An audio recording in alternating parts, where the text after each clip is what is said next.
Welcome to the 2022 National Arts and Disability Awards. Hello, I'm Adrian Collette. I'm Chief Executive of the Australia Council for the Arts.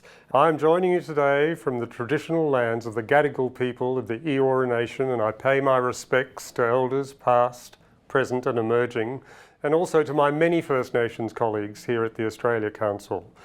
I also pay respects to the elders of the many lands from which you are watching this video today. These national awards recognise artists who have made an extraordinary contribution to our creative and cultural life. Artists with a disability see the world through unique perspectives, and their artistic work is forged both through their imaginative reckonings and lived experience. This year we're presenting these awards in partnership with Arts Access Australia.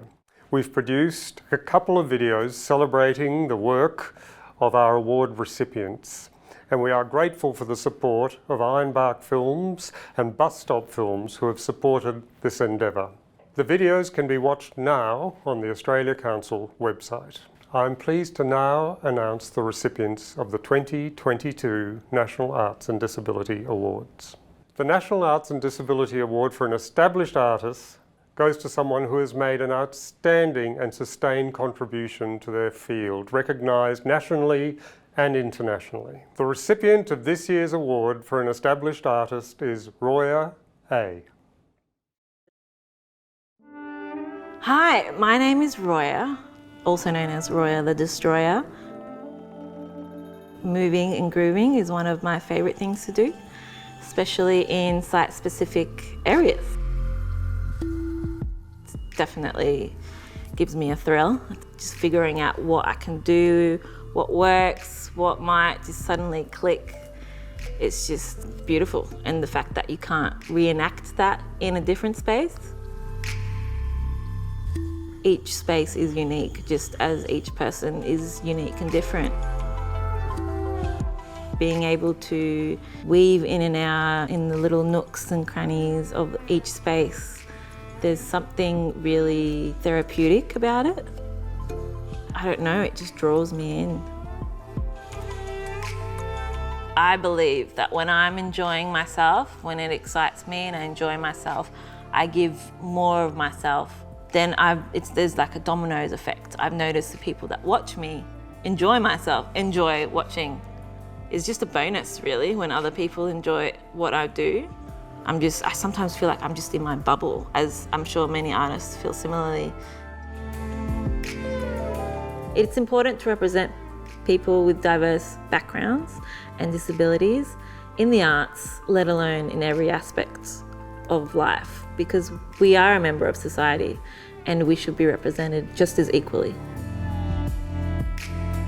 I do what I do selfishly because I just enjoy it.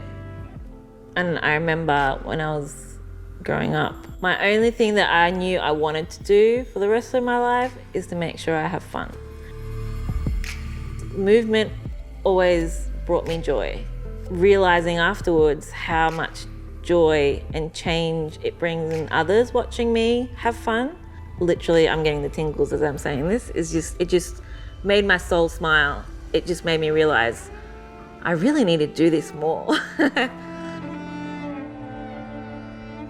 Just do what you want to do and don't think too much about it. And if you want to do it, you'll find a way and do it.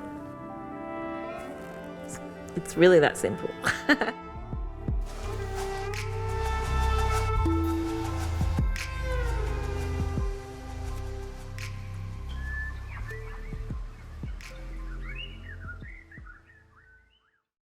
The National Arts and Disability Award for an early career artist goes to someone who, within the first 10 years of their practice, has already made a major contribution to our cultural and creative life. The recipient of this year's Early Career Award is Madeline Little. My name is Madeline Little, you can call me Maddie, and I'm an actor, theatre maker and festival director here in Brisbane. I became an actor because truthfully, when I was a kid, I wanted to be Hilary Duff. I really wanted to be that actor, singer, type, and I soon grew to understand I could not literally be Hilary Duff, but I could learn how to write songs and sing and get into speech and drama, and then that really cemented that for me. I felt like the stage was my home. Sometimes I get really nervous before I go on stage, but as soon as you feel the audience absorb the story that you're telling, everything kind of sinks in and it starts to make sense. The most rewarding thing for me about acting is in that moment where you can see that exchange of ideas and meaning between the performer and the audience. When you know that your performance has moved someone, that's the most powerful thing in the world. And that feels the most rewarding to me, is knowing that you've made an impact on someone. So as a disabled artist, I have faced quite a few challenges. I still can't quite see someone in the industry whose career I can aspire to emulate. So it makes it feel very lonely sometimes, trying to figure out how I can chart my own course. But then I've also learned that self-advocacy is actually the hardest and most exhausting part of it. Making sure that my access needs are met, that my cultural safety needs are met as a disabled person. I'm proud to say that I think I'm getting better at it. Disability representation in theatre is important for a number of reasons. The first one being you just can't be what you can't see. And I think if I had seen more disabled people on stage growing up, I would have felt a lot less alone and a lot more comfortable striving to have a career in the arts. If our stages are meant to represent our society and tell authentic stories, then there are so many stories that are being missed because disabled and deaf artists aren't included in that.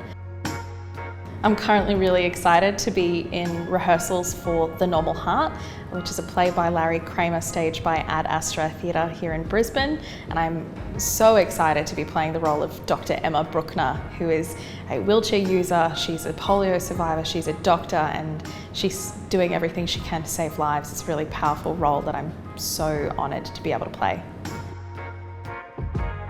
I really hope that the next generation of artists with disability or who are deaf can see greater representation on stage and feel a stronger connection and community, feeling like they're less alone. And yeah, I'm just so stoked to be able to play a very small part in making that happen.